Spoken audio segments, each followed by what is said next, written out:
Questions will be addressed to the coach in English. In Kinyarwanda, we have to interpret.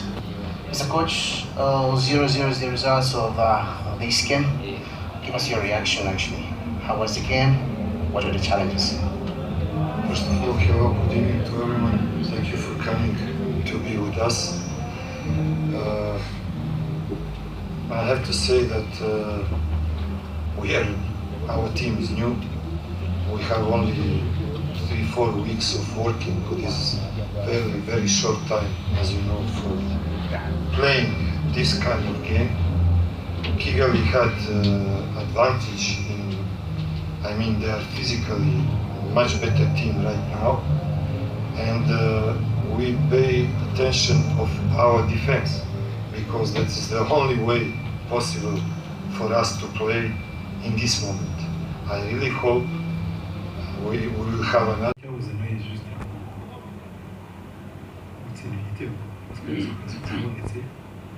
Le jeu, le ballon assez bien qui vous a la circulation du ballon et icyari kibuze gutsinda igitego twagenda ekipe nziza tactique imeze neza itakaza ku mwanya mu gihe gikwiriye ariko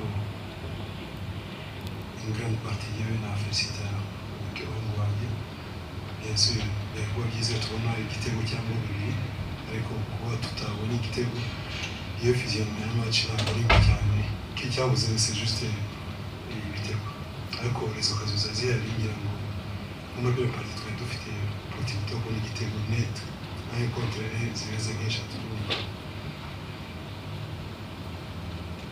nibaza ko ari ibyo niyo football